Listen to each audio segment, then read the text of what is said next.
Good morning and welcome back to the Explicit Measures podcast with Tommy and Mike. Good morning, everyone. Good morning, Mike. How you doing? I'm doing well. Our kids are now officially out to school, which is a good day. Woo! Everyone's got their things, new shoes, new shirts, new pants, all the things. And now we have whisked them away to school. I have two now in high school, which is crazy. That is... Time is flying. Wow. My friend, congratulations, first off. So high school. Did you give them any tips or hints? Get all your homework done. Listen to your teachers. So smart. There you go. So they're good kids. Tommy, how about you? Are all your kids now officially in school? All my kids are in school. The youngest is in pre-K, so it's half a day. So half day so far. Yeah, half day's good, but man, it really rushes your day. Like my wife usually takes her 2.5 hours every day. It's nice, but really can't get too much done. It does break up the day. Next year will be a big moment for you when everyone is in full day school all day. I know. And that's major. Because they come home on the bus together, which is all nice, all three of them. That's nice. Yeah, so buses are cool. And especially since we're going to have a polar vortex this winter. You know why the weather's been so nice? Yeah, the weather is going to be super cold. Exactly. Yeah, this weather hasn't been nice just because someone wanted to smile upon us in this fall. It's because it means it's going to be -40. Oh boy, all winter long. Well, my son has been mowing yards this summer, so he's been liking the extra rain. So every time it rains, he's like, "Yep, I see it's green on the grass, green in my pocket." So he's been enjoying the extra work there. All right, let's get into our topic today. The topic today will be talking about rolling out, managing basically accessibility. What methods are out there? Is there any kind of process you'd have to do this? And how does this work with either adoption? So just kind of talking through and unpacking, what does accessibility mean inside Power BI reports? What are certain things that we should be considered about? And what tooling is available to us, either through Microsoft or other tools, third-party tools, to help us do this better? So, but before we do that, we got a great news announcement, Tommy. Kick us over to the Microsoft Fabric blog. We just had a huge release, and there is a ton of items on this list. Oh yeah. Before we actually go through our favorites, do you want to announce our other thing that's going on? Yeah, go ahead, Tommy. We have the Chicago/Microsoft Fabric user group coming back in downtown on October 2nd at 3 p.m. Central. It's going to be an in-person event. I believe we're going to still try to live stream it as well. Yep. We'll do the best we can. Yes, but the goal is going to be the Microsoft office just north of Millennium Park on Randolph. And what we're going to be doing is Chicago's crash course into Fabric. A lot of you watch videos, you see little demos, but the goal is if you're there, take advantage of being in person to allow you guys to try to test drive, ask questions, and we can really interact with it and see the playground together. And that's going to be really the entire focus of the user group. So please make sure you register on Meetup, and please make sure you ensure that you provide your first and last name on Meetup, because when you go to the office to get to the room that we're going to be in, you must show your ID and your name. So all that's being taken care of. We're going to have food. There is a fee to register. That is because that's actually Meetup's suggestion, just to make sure that you are putting your money where your mouth is, that you'll show up and we won't spend $70 more on Jimmy John's. So you're right. We want to make sure that you will be there. And I mean, as much as Tommy and I like leftovers, Jim John's leftovers are great. Tommy's looking to eat for a week here, but the cost of the event does not cover the cost of the food. We're just trying to make all this work. All right. Anyways, excellent. It will be at the Aon Center, downtown Chicago. So check it out. The meetup details are in the description in the chat window as well. Go hit up those informations. If you'd like to join us, please register beforehand. All right, Tommy, let's go over to the blog. Let's pick a couple. What's your winners here? I haven't had a chance to really look at it here. So you should go first because I need to take a second here to kind of skim through what I think is going to be impactful here. Oh, where do you want to start? We can start with data warehouse. We can start with the Fabric platform. Let's start with. Well, now that we've talked to Brad, who's really turned us on to right into the warehouse, we should start right into the warehouse because that's we already know all the things for warehouse now because we've had 4 episodes around warehousing and where it's going and how amazing it's going to be. So, but March Max. No, just kidding. So warehouse, there's some pretty good updates. We actually did talk about them with Brad. So we are able to refresh the SQL Analytics endpoint via the REST API. We can use copy into and open row sets from OneLake. So you can actually use those functions that are commonly in SQL using OneLake data. And then three major items from auditing and showing your plan, both with an audit log, with a visual experience, and actually some naming specifications there as well. So audit logs, huge deal, especially with you're dealing with the warehouse. So good to see these updates in Fabric already. So I want to jump around on a little bit. If you don't mind, I'm gonna pick a kind of, so kind of do like a random, pick your winners here for like each release here that's coming out. One, I'm gonna do a double duty here. I'm gonna pick 2 at the same time. But one that I'm interested in, well, actually, it's kind of a number of things here. Notebooks are sometimes a bit difficult to understand what's happening when they're running. There's a little less visibility there.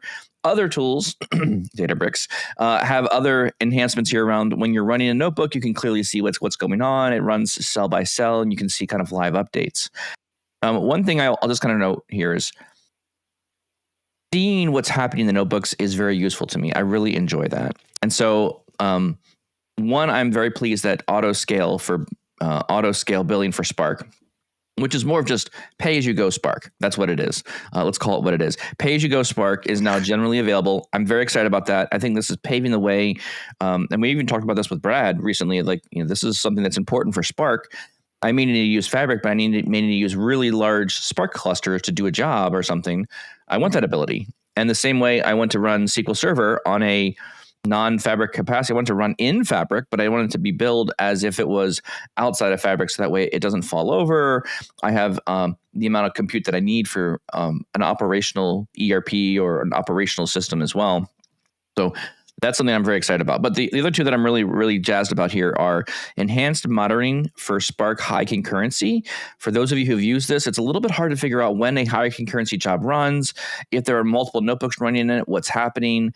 Just the monitoring was a little bit awkward for the high concurrency mode because you're actually running multiple notebooks on the same cluster. Okay. But if you're trying to go back retroactively and run a pipeline and look at what's happening and where's all the CUs coming from, it was a little bit challenging just to kind of match things up.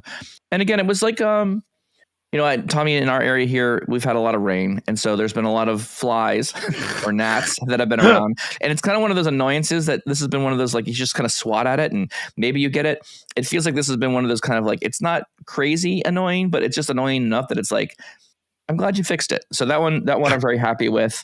And then also there was another one here that kind of went with the monitoring side of things, which is notebook snapshots running notebooks. So you can see snapshots of notebooks, and then as the notebook is kind of running, you get to see what's happening during these snapshots throughout the notebooks, which I also think is very useful. A cell runs, a snapshot's taken, a cell runs, and you can kind of see what happens, like what step. My biggest problem was when a notebook failed and you had no documentation on like what cell of the notebook failed, it was very difficult to figure out what was the problem. I had to go back and rerun the whole notebook to figure out what the issue was. So I think these are just simple fixes that are very much improving my experience. All right. So those are my things all around the notebooks. I got a few major ones. There are ones for the API specs that's now GitHub repo. Kind of strange that it wasn't more accessible before, but now the Fabric's API specification is available as a GitHub repo, which serves as the official source for all the REST APIs. This is what the Fabric Studio uses a ton, but it's really hard to see where all of them are. So all the Open API specifications. So Open API is a specification that simply is kind of allowing a computer to understand what an API does and all the commands and functions. It's a really great way, and a lot of tools ingest that. So you want to build a tool, use the Open API specification. So that's a major one that I wanted to at least mention here. But there's also Michael, or Mike. I've never called you Michael on the podcast before. I'm getting in trouble, I feel like. Is He'll that get us is got that in trouble is for that him. what we say when Mike's in trouble? Is we say Usually it's Mike, but and typically like when it's my family typically calls me Michael, but very rarely do I get called Michael. So I feel like I'm in trouble now. What did I do, Tommy? Well, you can now use in your Fabric user data functions, pandas, data frames, and series in notebooks. So this simply allows you to use the pandas data frames and series as input and output, Mhm. integration with Apache Arrow, and simply allowing seamless function with large data sets across Python, PySpark, Scala, and R.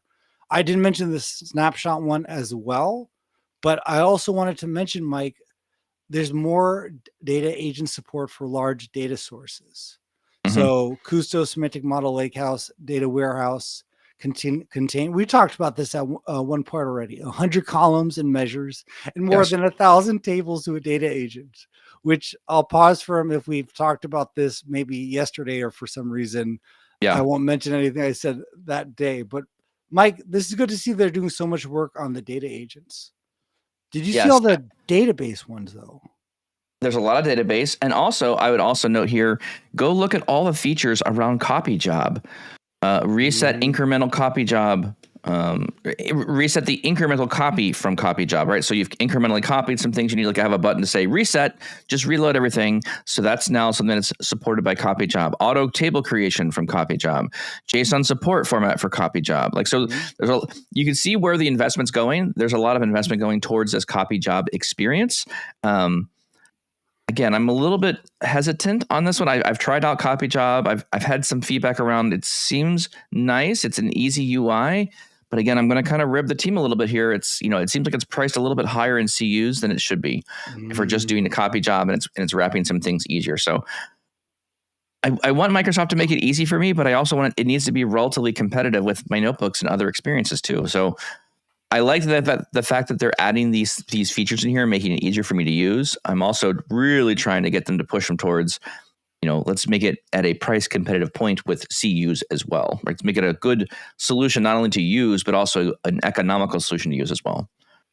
Intriguing. Well, there's a ton on the database ones, Mike, that I wanted to at least mention as well.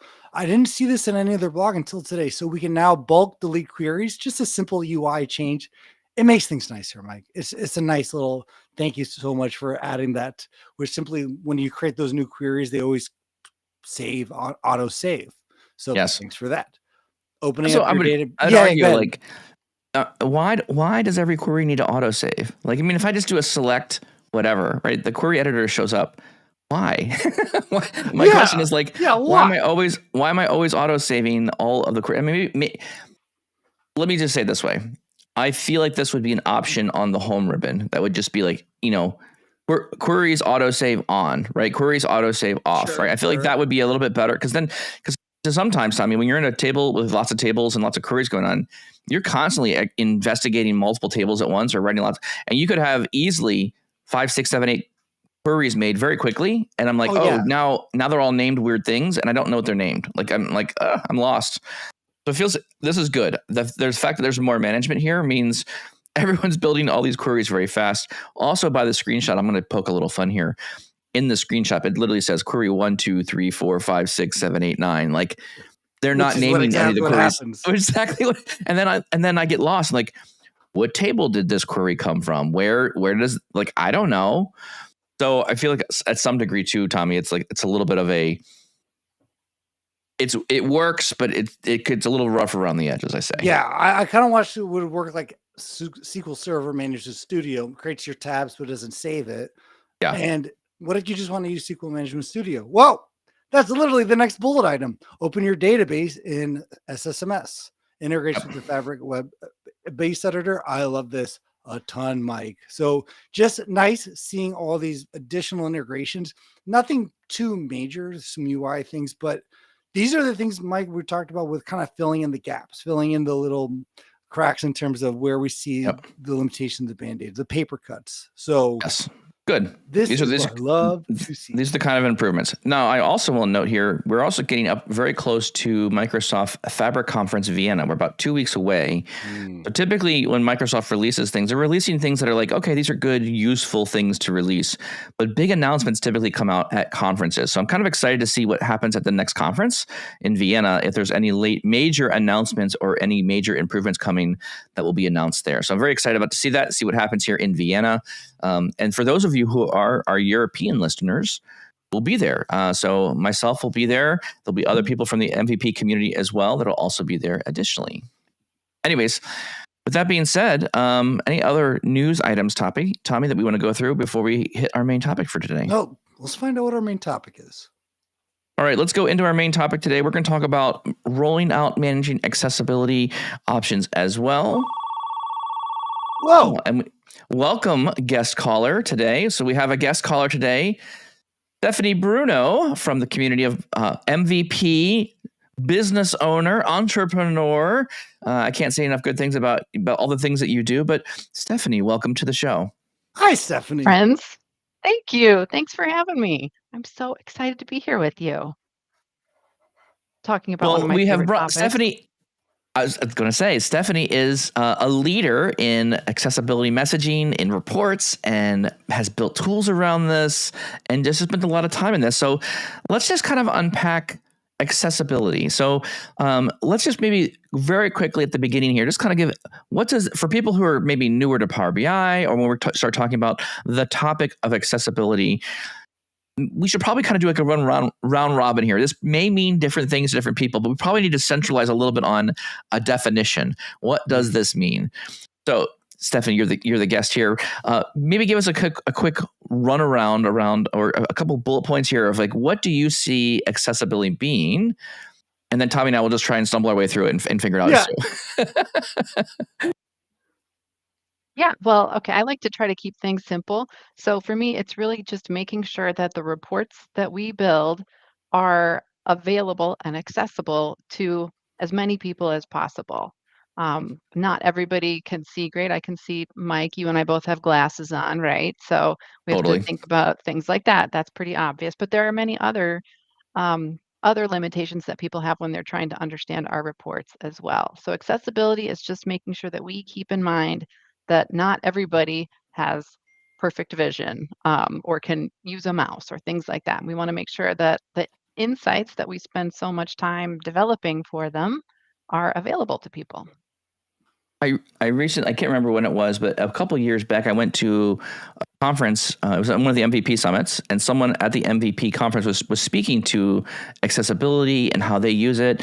And they themselves couldn't use a mouse and had difficulty running the keyboard. And so I saw firsthand the importance of being able to tab my way through and having like a screen reader, actually being able to like tell you what was on the page a little bit as well.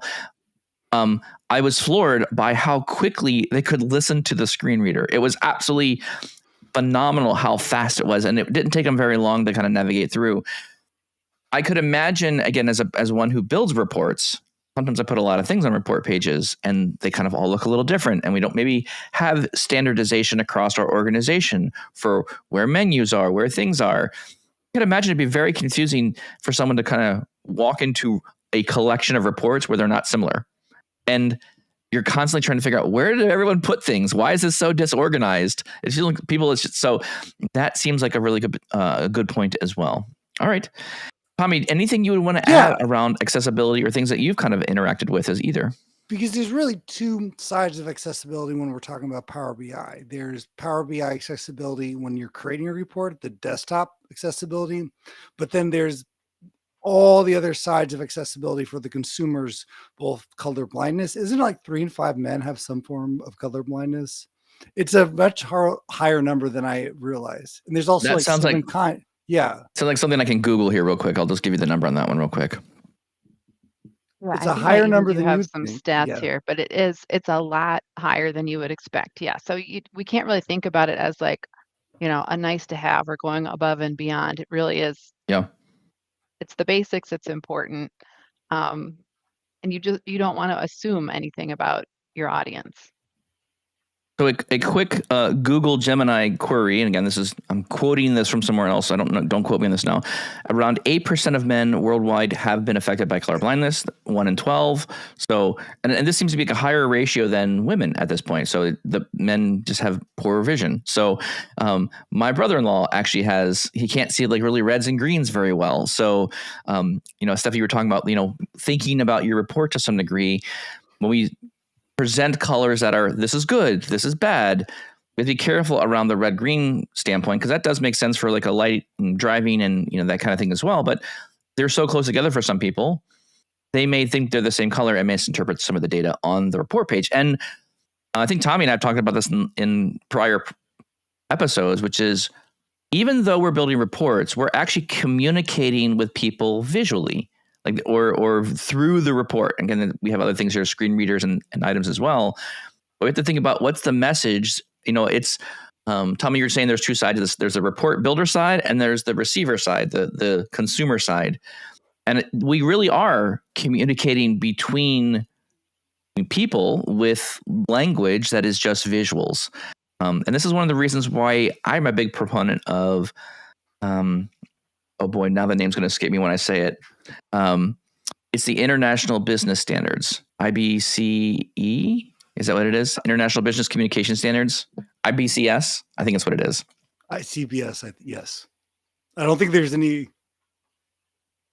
IBCS standards, yes, which is kind of neat because it has like a standard by which you can like write down visuals. No, let me just pause right there. Stephanie, what do you think? Have you played with the IBCS standards at all? Are they even accessible? Like, is this something we should be like putting on our reports? What do you think? Ones that I use are WCAG. So this is the, I don't even know what it stands for. WCAG is Web Accessibility Initiative.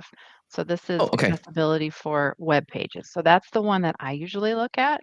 Love it. So this is, for example, what we use when we're trying to make sure that we have enough color contrast, which we can get into a little bit more in detail. Yes. But those are the ones that I use. So I'm going to bring that up here as well. There's actually a number, even just Googling WCAG, there's a number of like accessibility checkers. You can put your website URL here and it'll tell you like where there's not enough color contrast between like a text and like a background color. Because all of a sudden everyone wants to go dark mode and like we're putting like gray text on black backgrounds and reports and like, oh boy, this is a mess. We can't even read this one. Oh, speaking of which, there are actual standards. There are numbers that we're supposed to be using to compare. So it's not, I mean, we can use the squint test ourselves, if you just squint a little bit at your report and see if you can still see things, that's great. But there are, calculations we can use too. I'm gonna be a bit revealing here. I'm gonna run through the website checker, our own website, Power BI tips, and see how bad it is. Oh, it gets a medium. I get a medium, a 96 out of 100. Okay. Hey, too bad. 96 out of 100. That's an A. I'll take it. Than most of my college tests, so yeah, that's great. Right? Amazing. It's funny because honestly, Mike, to your point, and I know it's being joking, but a lot of us can look at accessibility as I just do the bare minimum, the good enough, or we think of the extreme cases. Like if you get a 60, it's like, that should get most people kind of thing. It's not terrible. But from really the developer's point of view, especially in an organization or really anyone who's delivering reports, I mean, where do you put that in terms of the priority and the critical conscious thinking of accessibility? And I want to start there because I want to get into the different types of accessibility, but let's start kind of the conscious thinking of it and what's good enough, or are we even allowed to think that way, or should we even think that way? We should start small. We should all try to do a little bit better than we're doing, because I think most of us probably don't have that in our report building checklist, as the accessibility standards. So I think it's great to say, what's the minimum? How can I just do a little bit better? So we can make progress, not perfection, right? So I think that's fine to start small. It's better than nothing, which is probably where most of us are. What is there? And again, this is in my mind. I feel like there's a threshold also at some point. Like, so, we all need to be like, understand that this is available. We should be building and designing for accessibility. But if I'm building a report just for myself, right, or a small audience of just a couple team members on my team, now again, I'm making some assumptions with a small group of people, but my argument here would be is kind of, as we increase the size or the number of people looking at our reports, the opportunity for people that need accessibility features is going to be much higher, I would think. And so Stephanie, in your mind, is there like a break point? Is a point in time where you're saying like, look, in my experience or things that you've done in the past, do you start at like, okay, anything above like 3 people, 5 people, a team, that's when we're really starting to like, again, I'm thinking about like an administrator side of things. Like, where do we in the process start saying, okay, this number of people looking at this report is important enough that we need to step back and say, what is our accessibility standards? And how do we test our reports to say at least we have some checkbox to say that that's acceptable? Does that make sense? So there's I feel like there's a bit of a threshold or a tipping point here that I'm trying to suss out a little bit of, like, where does that tipping point feel like it exists? Yeah, I think you're right. And some of the things are a lot easier to do than others as well. So, I think it's Okay, probably let's unpack the that. very easiest one we have. Yep. Easiest one we have is tab order of your Okay. visuals. So you were talking Sure. about the screen reader earlier, right? Yes. So Mhm. yeah, so tab order, what that's going to do is ensure that the way that we generally in the US read our visuals is top to bottom, left to right, right? Yep. But when you Sure. put visuals on your page, the tab order is just assigned by what order you put them on your page. So Mhm. when we inevitably move things around and we add a title later on, the tab order Yep. is going to get all wacky. Yeah. And fortunately, it's the easiest thing to do. So you can incorporate this, and we all should incorporate this into our standards, which is right before we're going to publish, just open up the selection pane on the page, click the tab order button, and there's a single button you can click to make it do that left, right, top, bottom. You just click it once, and it's going Oh, to interesting. rearrange the tab order for everything. So in, 2 or 3 clicks, you can get your tab order at least in the right order. So that's going to take you almost no time. So I think we should just all be in the habit of doing that every time before we publish a report. We Love should it. do that. And Now, I'm the going to try to second grab. layer on that one. Yeah, Yeah, I'll go try and ahead, grab the Mike. documentation on this piece. I didn't even know that button existed. Yeah, neither did I. How good I have accessibility. So this is where. So I'm gonna go grab the documentation. There's a document that shows you the button inside the little panel on the right hand side. So I'll make sure I go grab that link. I'll put it in the description as well, and then also in the chat window here. For those of you who don't know the button exists, Tommy and Michael, we'll put the button in there so you can see where the button lives. Awesome, great. Yeah, you used to have to do it by yourself manually, but they did add that in, I don't know, a few years ago. So it's just a single button. Now, the second item on there Awesome. is there's also a little eyeball next to each of your visuals in the tab order, because sometimes it doesn't make sense to have a screen reader read something out loud. So if you have a decorative item like a line, for example, right, you don't need to waste the user's time by having the screen reader read that out loud. So you can just mark that one as invisible to a screen reader. What would be an item that you would feel like that would be like maybe like a shape, right? Like a shape Like that's a maybe shape. like provide like Right. a shape that's behind, I have a visual or maybe there's 2 visuals and I have a shape behind it kind of provide like a little border or color, like some more like a stylistic thing. We don't need you to read like square, right? Exactly. Oval, right? That doesn't help. Again, thinking about the context of the report and then what that is doing to the users. Okay, great. I like that one too. That's another good one. Yep. So that one, those are the very, very easiest. I think we can do those in all of our reports, and it's good Mhm. to get into the habit of that for sure. So Where your go idea, ahead. your question about threshold, I'm thinking Mhm. that should be an always, right? Because That's that's an just always. also a good habit to get into. Yeah. What were you going to ask, Tommy? I was going to say, what else falls into that always category, especially that is, hey, dummies, it's very easy to do some of these, like those low hanging fruits, but I imagine some of them are also more conscious thinking, a little more planning. So, what else are we missing? Because again, we're not very smart, or at least I am. So, not. Well, I think you were just talking, Mike, about, red and green for good and bad. That's such a Yes. habit that we Yes. have. So I think we kind of all have to get out of that habit because, like you said, Tommy, there are a lot of people with color blindness, and we often use color alone to convey information in Power BI reports, which we Mhm. shouldn't do. We should have another way of making sure that somebody who can't see the difference in the colors can get the information.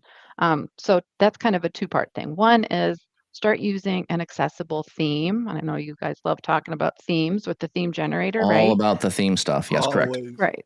So there are built-in accessible themes in Power BI Desktop, but I'm sure that you can build some accessible themes for people as well.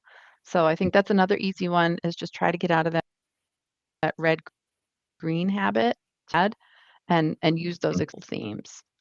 Using an accessible theme isn't a guarantee that everything you put on your page is going to have enough Mhm. contrast, but it's a good start. So that's another low-hanging fruit, accessible theme. Mhm.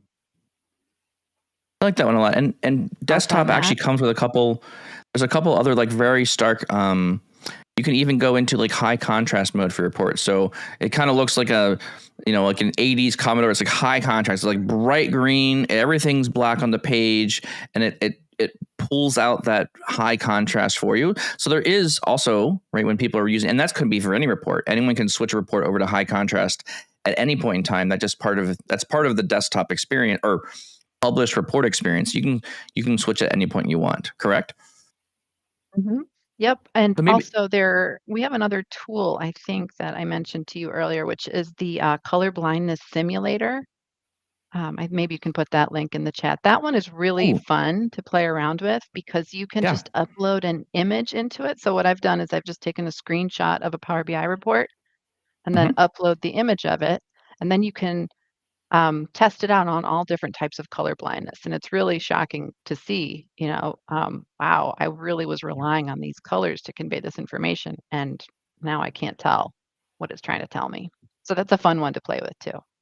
And is that the link you gave us, which is the color contrast analyzer? Is that what you're thinking about, or is it a Nope, different one? that's another good one. So we'll use that one Okay. too. But no, this is the All color right. blindness simulator. Cole Blinder, it's Um, called Cobless Color Blindness Sim. It's the got it. third I link got I it. Found sent it. you earlier. Yep. Yep. They got out of order Yep. here a So little bit. All right. Yep. that one's really fun to play with. It's just, if you don't have color blindness, it will show you what your page looks like to someone with different types of color blindness. Oh, interesting. Okay. Excellent. And so this one you can just straight up screenshot it, put it here, and then you can pick. It looks like it's got a picker here for different types. Weak. Red is weak. Green weak, blue weak, and so then showing you those influences of those different color blindnesses or color blindness effects, right? Because I guess everyone's eyes picking up colors are slightly different. Some may have different cones or more of them than others, and I guess that's what helps your eye read those things differently or not. Very interesting. This is a good one. I like this site. I haven't seen this Yeah, one before. This is a new one for me. yeah, I like that one a Awesome. lot. Yeah, I've used actually in the past. I'll put this in the link as well. It's called Color Blindly. It's a Chrome extension. So I Nice. don't know if you had any like kind of tools because when I'm in the web, it's always going to be a different experience. One other thing that I remember being shocked by was Hold for a on, lot of Tommy. people. Oh yeah, Can, good. can you help me unpack how you use it? Like, so color blindness Yeah, when you're yeah. using on the web, does that mean I it's a Chrome extension. So you just add it to Chrome and then you just go to like the report on PowerBI.com? You go to any page, any report, and it basically once you click on the extension, you choose which type of color, color blindness because it shows Okay. all 8, and then it will show what that report or page or whatever the navigation is looking like at that time. Hmm. Wow. Okay. So I'm going to I put that love one in there as that. well. Color blindly, Yep. write it in your browser. And it looks like it works with both Chrome and Edge. It seems like it works with both Edge I'm and sure there's a Microsoft. Firefox one too. Yeah, so I wouldn't be surprised. Yes. For all 5 users of you out there who are using Firefox still, there is probably one for there as well for you.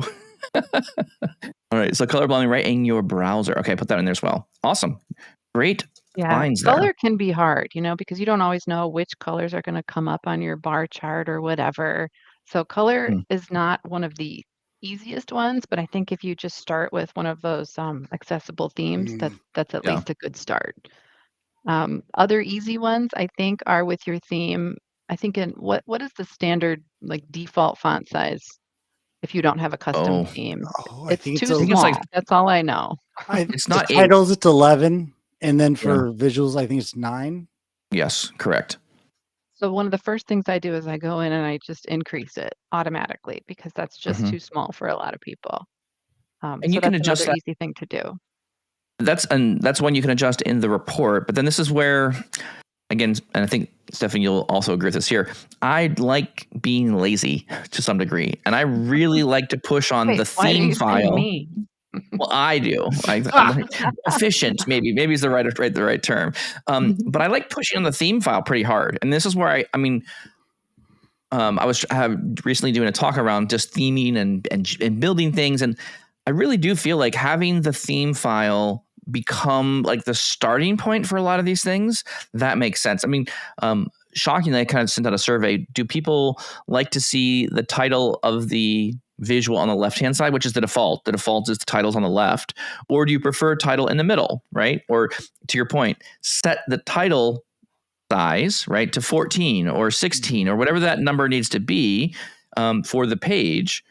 And I can do all that in the theme file. I do it one time, and then every single new report I get automatically has the right colors, the right style, the right, the details. And I'm really adamant about pushing all of those things into spend some time building out a proper theme, because then you simplify like the complication of going through every single visual and making sure every title on every visual is the right size. That's kind of a lot of work, and especially if you have a Yeah. lot of stuff, 3 or 4 items on a page, a couple of pages per the report. You're spent now 15, 20 minutes just going through every page to make sure it's right. And what happens when I give this report to Tommy and Tommy's like, yeah, great, I'm going to add another page. Does Tommy adhere to the same state? Like, have we communicated against us? It's internal communication. Hey, Mike, have you given Tommy the directions of like, these are the font sizes we need to check for? This is how it should look. Interesting. Very neat there as Definitely. well. We like to make our lives easier, right? So we've already started, we've come up with a list of some pretty easy things, especially if you use a theme file, right? So we can increase our font size. We can make sure we've got an accessible color palette. And then, of course, before we publish, what button do we click? Oh, The Quiz, shortcut top button, quiz. shortcut button, top left button. it's the tab button. Tab button. Yeah. Tab order, tab order. You Tab got it. order. button. Exactly. So I think all of these things we should just always be doing, right? I don't even think Yes. there's a threshold. We can start And getting into some more extra effort ones as well. how What are do you we? thinking, Mike? Yeah, I'm thinking here about this one. Like, so I like all these are like good rules and guidelines to start doing accessibility checking. How do we start scaling this? Like, what does this look like to scale out to like, again, we talk a lot about like administration pieces and like, how do we so we've set some good boundaries of like good starting points. These are places where we should begin.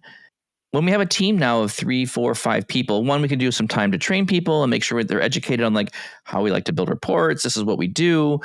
But stuff's always going to slip through the cracks. There's always things here that are not quite right. Or again, people have the liberty, right? I'm using size 14, but I've increased my page size by like double, right? So then now it's not size 14, like it's still size 14 font, but like the page size has gotten bigger.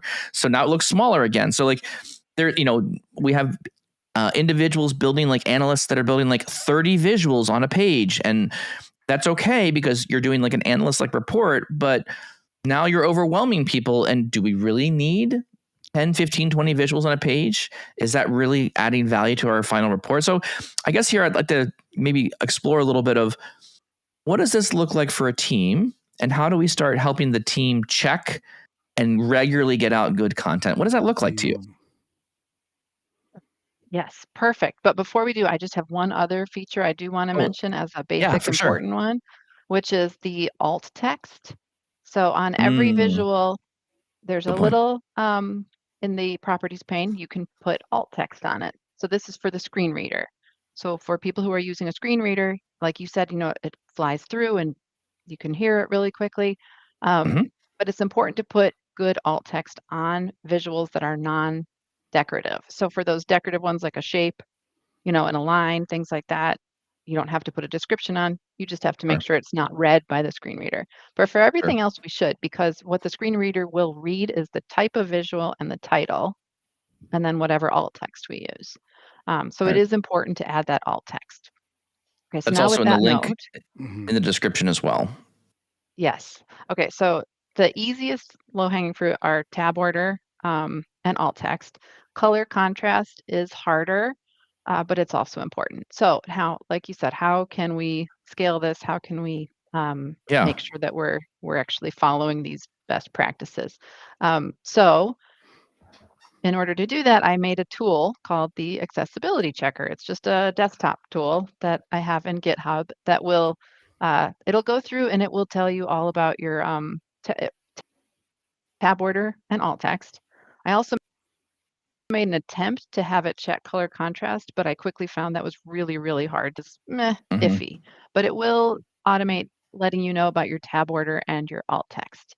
And then what I love about this is because, government, for example, it's a requirement. You can't publish a report unless it meets the accessibility standards. So we have our friend John Kursky, I think I saw his name here, and he took that accessibility checker and he improved it. He made it so that you could check multiple files and you can check it on reports that are published in the service. The way I originally had it, it was just, local files. So he improved it and he made it so that you can do it through the service as well. So it's really cool. So I know he was telling me that's because he works for government clients. He says this is just part of their process. When they're going to publish a report, it has to go through the accessibility checker because it is a requirement.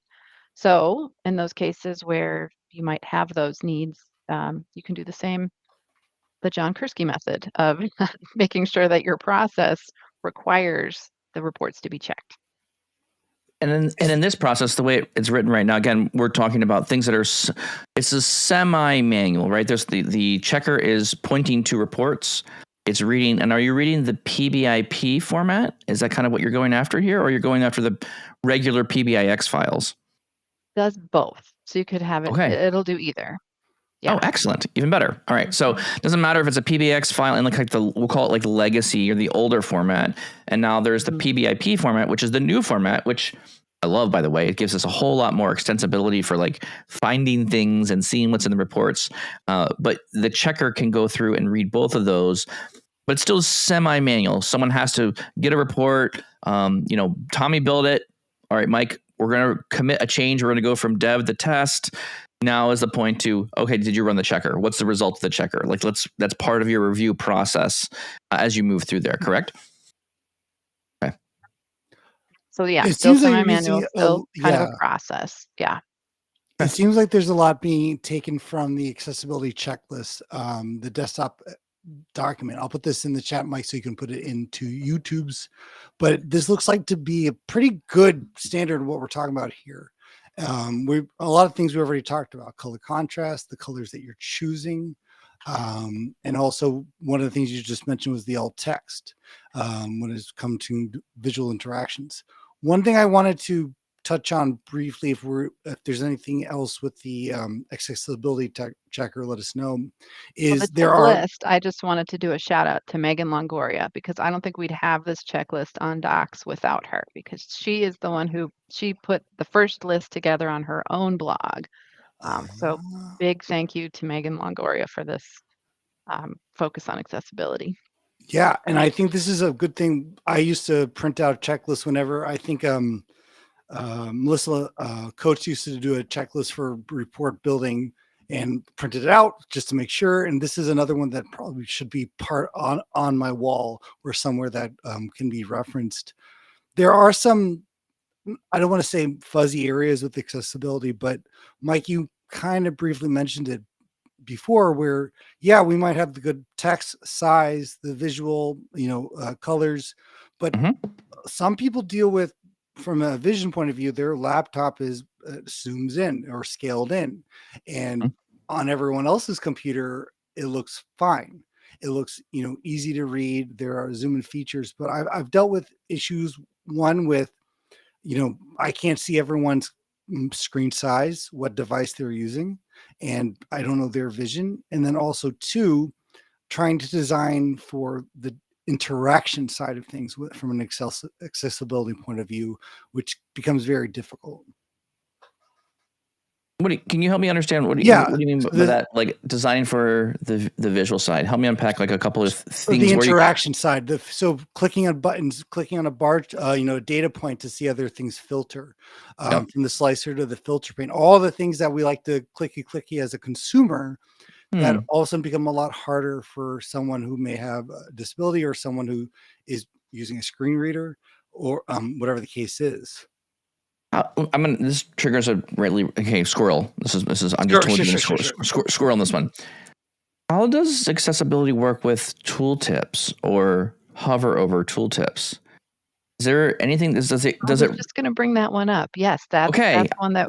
Yep. So when we have like custom tooltips, I don't think it all gets read by the screen reader. I don't think there. I think there was an update maybe a year ago, but that's something that's definitely worth testing, and that's another example of, you don't want to have information that isn't shown somewhere else, only in a tooltip, because it might not get read. So like a custom tooltip that maybe has a ton of extra information, that might not be read by the screen reader. So that's an example of something we have to be careful of. And that one bums me out because I just love those custom tooltips, So, yes. They're a double-edged sword for me because I like the idea that I can get details from a tooltip, which makes sense. But then on the other hand, sometimes it's like it's too aggressive. Like if I put over the tooltip, it's like too much, and I want it to like go away because I can't actually see the table, and I put my cursor around and like I want to select something in a table that has a tooltip, and it gets very difficult for me to even just select something in a table without having the tooltip aggressively like, hey, I'm here, popping up, like hello. I'm like I feel like there's a way I need to like a visual turn off this doggone visual tooltip. I can't stand it. Like the visual should have like a toggle for that. If I just don't want it, like okay, I'm done. Yeah. I'm done. Ideas.powerbi.com, I guess. We should go over there. Yep. It was also, and like I always seem to want to click on, if there's a chart on a custom tooltip, I want to click on it, but you can't. So there's no deep linking into that. Yeah. Right. As fun as those can be, use them with caution, I guess. Now, I want to also come back here to our comment around the process a little bit here because John Kursky's in the chat. So thanks, John, for joining us. Really appreciate you being here today.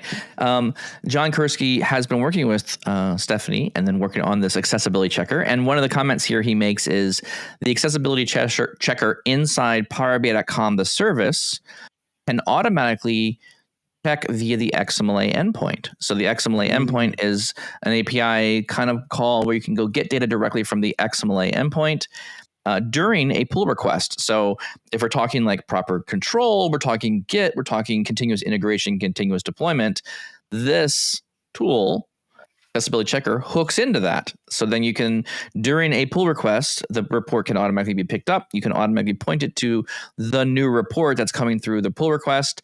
And there's a little bit more automation around that. So I want to just kind of point that out. I'm a big proponent. If we're going to add more process to the system, we should be aware that this exists, and we should be aware that this is somewhat automatable, because I think that's, my opinion here, the only way for people to truly adopt things is to have some of this stuff just become part of the process. And it has to be more than, Tommy, make sure you check it, because I don't want to tell you every time the report's coming out, did you check for all the items? Do we have all the visuals? Do you have the tab order correct? I shouldn't have to do that. It should be part of like, here's the report, I'm going to publish it. Boom, here's like a little output, or here's the accessibility checker report. You just go to it. And then boom, I can see right away, green, green, green, green. Yep, we're done. It's done the checks for me, or at least enough to get going.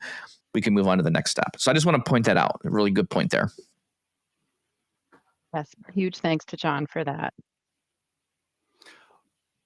I think this may go into so when you design for a drill through, or do you, again, there are some features I feel with the accessibility, or that when you think about accessibility, I feel like no matter what you can do, it's still going to be more difficult. Like I think a lot of drill through, I think a lot of the, if you were to do those what if parameters, those make that it's possible using keyboard readers, some of the accessibility tooling, but it's not a fun experience. And this is kind of kind of conflict I have in my head. I want to have all the features and the features for, the, in a sense, the standard that you would expect without thinking of these things. But you don't want to eliminate all of these features because we're making sure that each report, in a sense, is easy for keyboard navigation. Is there conversations that we have with our consumers or with client or whoever the end users are on things that we need to know beforehand to accommodate? Or is there always like, hey, drill through, we're only going to do if we request? There's kind of this standard we need to be aware and conscious of. Ooh. I So think that's you're a kind of really asking good Tommy, spot. what do we push back on? Like where how much other, like, because users will ask for whatever they want to ask Right. for. What's the level of pushback we should be giving for some of this? Yeah. Yeah. Yeah. Good point. And and off the top of my head, I don't know which features are and aren't well supported with a screen reader or, without using a mouse, for example. But Mhm. that would be a really good list to get created, right? So that we know, okay, yeah, we can do this, but if, report requester, if we do this, you have to understand that this feature is not accessible. And what do we do with that? Mhm. But yeah, I don't know off the top of my head which ones are and aren't. I think this goes back potentially to my initial kind of question here a while back was, what's the scale? Like when do we say no to certain things at certain points, or when do we require certain levels of this? Like, for example, right? One of the things I'm going to make an assumption here. John Kersky is working with government projects on his team, right? I'm going to assume that in their statement of work, so they're saying, right, hey, we're going to build these reports.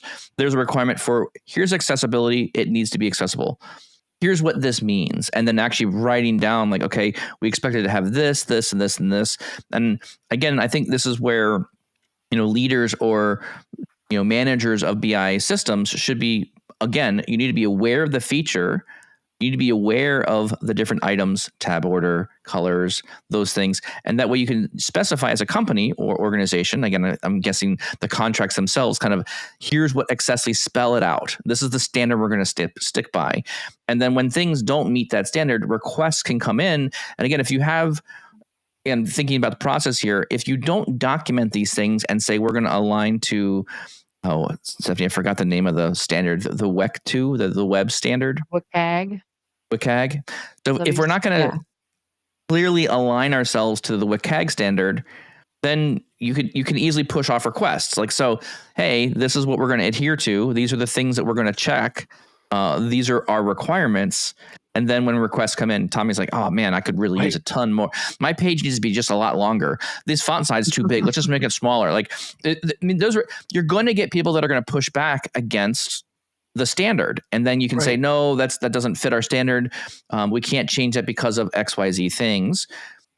No, again, and I'm going to be a bit of a devil's advocate here, right? So where's the breakpoint? Where is the breakpoint of like, okay, as the central BI team, we're going to put out reports and things of a certain standard. But internally, right, let's imagine someone's allowed to copy a report and build their own. They could copy the report and then change it to whatever they wanted. Okay, well, I really just need this. Great. We can't support it. It's now on your own, lap to support it and build what you want. But again, I think when we're doing something like that, that now means we're taking a wide audience report and narrowing it down to like a couple of people, right? I know what works for me. And if I have color blindness around certain colors, I won't pick them for me. That's how I'll build it so that I like the report kind of thing. So there's this idea of like general availability and I think like customizability that we kind of need to unpack here as well, as figuring out what does that look like. And then letting, do we even let people copy things and make their own stuff? That could be another decision point that's at the admin level. So let me just kind of maybe propose the question of, what are your thoughts on that? Does this seem to make sense? Does this jive? Should we allow this? What do you think? I to think of it from a perspective of any other standard that you might have in your organization, right? Like a branding standard, for example. So if I'm building something just internally for myself, maybe I don't have to follow the branding standards. So maybe it's just similar to that, right? But without a policy, it's the Wild West. So I guess where I'm going with this is there has to be a policy. Otherwise, we're live. That's a good point. Well, and this is, I guess, maybe more of my idea is like, we need at least a threshold that says if we're doing, so this is where I think like size of audience matters to me, right? If we're pulling out reports that's above 5-10 people, right? If it's going to be a report that's not just internal for the BI team, okay, now we're hitting the level of we need to start putting standards on things. That's a threshold by which we say we're ready to go and do, make sure everything, use the accessibility checker, provide the time to make the automation to make sure the report has accessibility features and attached to it, right? I'm always in this, Tommy and I debate this all the time. Does this belong in certified data sets or not certified data sets? And I'm going to argue 100% this is a certified data set kind of thing, right? If this is one of those items that says checkbox, like if it's going to be certified, we're going to do this check. We're going to make sure these things go right to the list. These are the list items that we think are important. That has to be a requirement to get into certified. And if someone comes to us with a report that says, hey, I've built this really cool looking report. Awesome. We need to do a couple of refinement and tweaks to it to get it to a place where we're happier about it. Okay. I'll pause there. Not getting on a high horse here at this point. I think I totally agree with you because you don't always, not everybody's disabilities are visible, and you don't want to force people to tell you if they don't want to, right? So we can't be building like, oh, well, I know it's just for my team or it's just an internal report, because you don't necessarily know if somebody has needs, right? So we Correct. can't personalize it like that. We have to keep it generalized and make sure that we just have these standards in place. I get it, but I feel like I understand. I want to say I understand the sentiment, because everyone's not going to be like, oh yes, I can't see reds. Put my hand up and help me out. I totally agree with this one. But again, this is where I really fight the line between, it does take additional effort to get to a report that actually had. So again, there were some easy wins here. I would argue 100%. Some of the easy wins, just knock them off the list. Just click a couple extra buttons, get it done, no problem, right? Accessibility checkers that are out there now, and this is an area that I think admittedly Microsoft's a bit weak in, right? There should be like, if the WEC standard exists, great. Where's the integration with that standard and your report page, like the assess button, boop, or hey, you're publishing this report, like there's potentially admittedly some weakness on, Microsoft's given some ability to adjust these things, but it's always kind of left up to the report developer to like take the time and the effort to do this one. And again, with everything we're doing, like again, Tommy and I kind of go back and forth this all the time, right? You could do a lot of add columns and descriptions to everything, document the semantic model, make sure everything has really robust business descriptions. And how many models have I published that I don't do that with? Just because it's just getting it done quickly, getting it out the door. So again, I think this is a lot of we need a minimum kind of barrier or threshold to say, yes, there is a time to delivery valuation, and what does your company value? Like, what the company has to decide these things. Like, this is something we're going to adhere to. We're going to allow people to have the extra time to build these things. I feel like the pressure from the company is just make more reports, and we're like, whoa, the BI team's like, slow down. The model's not right. I don't have the data I need. I got to build better stuff. And then now we're adding another thing on this, which is, well, we got to run this thing through an accessibility checker. And that takes time to kind of set up initially until it becomes part of your process. And again, the hope here is once you've automated it, it becomes faster, right? That makes the sense here.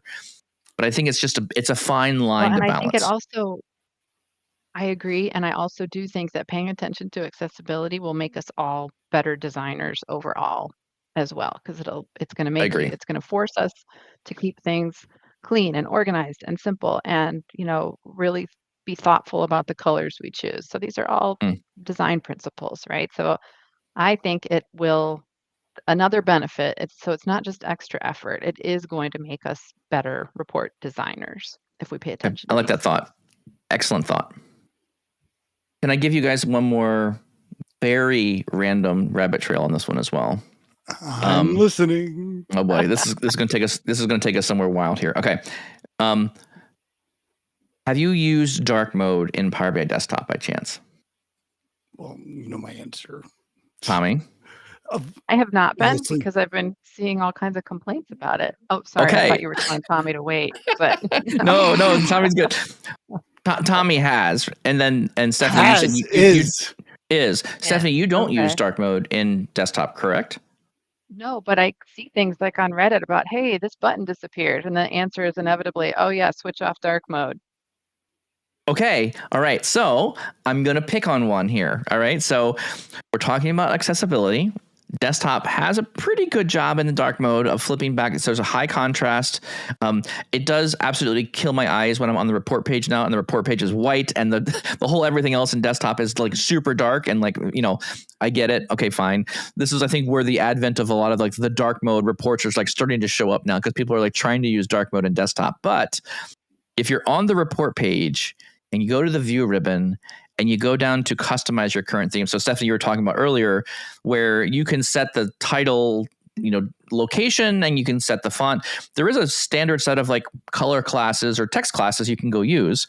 And it's found under the view ribbon, under all the color themes. At the very bottom of the list, there's a customized current theme inside desktop.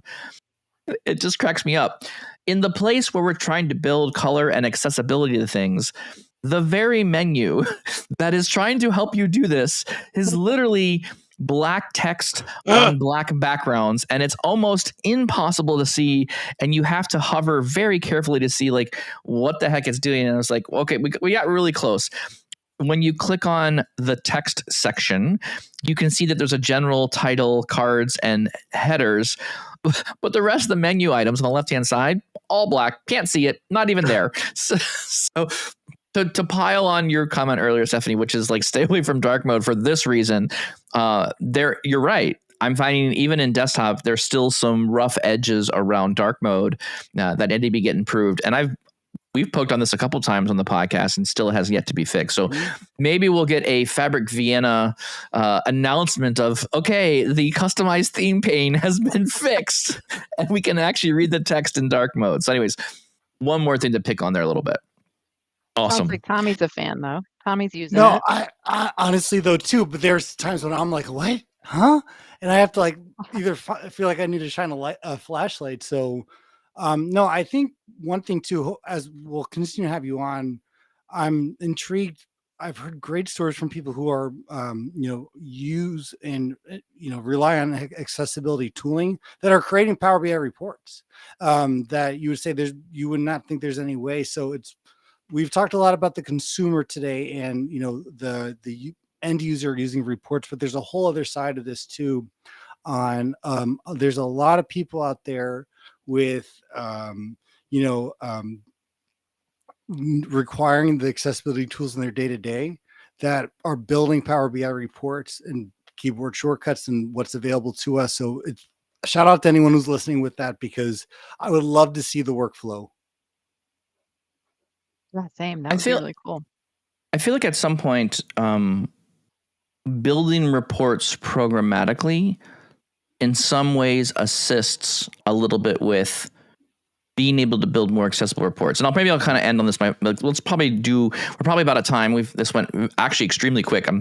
Wow, it went fast. So in lieu of that, let's kind of do maybe final thoughts here, and we'll kind of wrap around our final thoughts. So I guess my final thought here around this would be accessibility features are inside desktop.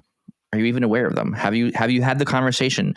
If you are a leader in your BI organization, what is your company's stance on accessibility things? I think these are decisions that your organization and you as a BI leader or an admin of Power BI should be having, at least conversating with your leadership. And when those come up and say, this is important, the company must stand behind that and say, we're going to give ample time. Like, when you provide an estimate to build a report, okay, it's going to take me 2 days to build this report based on your requirements. We're going to need to add, a couple hours, a half a day on the end of this to say, okay, now we're going to comb through the report and make sure that it's accessible, right? So to me, this is something that it has to be commitment at higher levels of the organization to make sure that we're committing to these things and pushing them into our reports. There's a lot of easy buttons to click. We should definitely be doing those already as much as we possibly can, regardless of the audience size. All right, those are kind of my final thoughts. Stephanie, what do you think? What kind of wrap-up thoughts you would think about here? I'm going to reiterate the main ones for everybody so that if you've gotten through this and you're just trying to remember what they were and you don't want to go back and watch the whole thing again. Okay, so number 1, tab order, super, super easy. Number 2, accessible theme. And still check your color contrast though, because that's a big one. And number 3, alt text on visuals that will be read by a screen reader, and font size. That's all. So those are the important ones. Do those, I like and those. if we can automate a little bit more, make our lives easier, that's what we should go towards. I'll also point out too, a lot of community gallery contests. Oh, thank you. I wanted to bring that Right? one up. Yes, the Okay, sorry. DataViz World Championships, which we will Yes. see in Vienna. I Yes. love that this is the second one. And one of the key criteria, like of the 4 main criteria for these, is accessibility. So if you're entering these contests, make sure that you follow these practices because it's a requirement. So I love that that's a requirement of the community contest. And you heard it here. You know what 4 to hit. Go do those. Right? And then Yes. you'll score better on the accessibility part of the report contests. So I'm going to point that out because that's, again, super fun, very important. And again, we're trying to instill best practices in building reports. Tommy, final thoughts for you. No, I think for a lot of us, just the easy low-hanging fruit can make a huge difference for a lot of users. And this is one of the things in your scoping when you meet with your department, whoever you represent stakeholders, ask the question. Is there anyone I need to be aware of? Is there any particular accessibility that we need to account for? And the first time I ever did that, someone's like, yeah, I'm actually colorblind. And I was like, oh, we worked together for a year and you never said anything until I asked the question. So these little things can make a really, really big difference. Awesome. Well, that being said, Stephanie, thank you so much for joining us today. We will now do the wrap. Thank you all for joining the podcast. Hopefully this was giving you some other insights. There's some additional features around accessibility and working through making reports more universal for every audience, which is awesome. We want to be able to do that. The idea here is we're communicating with our data, with our reporting. We want to make sure that we can communicate to as many people as possible, which is very fun. That being said, we really appreciate your listenership. If you'd like to listen to this podcast without any ads, feel free to join our membership down below. We've got some membership tiers as well. So we will push all of our ads or all of our episodes ad-free in the members area. So if you'd like to see this without any ads in it, we've had some complaints. You're like, oh, you guys have ads and things. I'm like, yeah, because we make like a 10 cents. Tommy, I need a coffee for these things. So we want to promote that as well down below. So that also with there as well. Go check out Stephanie on her LinkedIn page. It's also in the description down below. Follow her stuff. She's doing really great things here. Has some amazing tools. She's also part of Data Witches. So what's the blog that you're a part of? It's datawitches.com. It is datawitches.com. Yep. Okay. Go check out her blog there. Lots of great content, a lot of good things in there as well. Also focusing on all kinds of topics, Power BI, building reports, governance, accessibility things, all kinds of stuff. Very good things over there on her site as well. That being said, Tommy, where else can you find the podcast? You can find us on Apple, Spotify, wherever you get your podcasts. Make sure to subscribe and leave a rating. It helps us out a ton. Do you have a question, idea, or topic that you want us to talk about in a future episode? Well, head over to powerbi.tips/podcast, leave your name and a great question. And finally, join us live every Tuesday and Thursday, 7:30 a.m. Central, and join the conversation on all Power BI Tips social media channels. Thank you all, and we'll see you next time.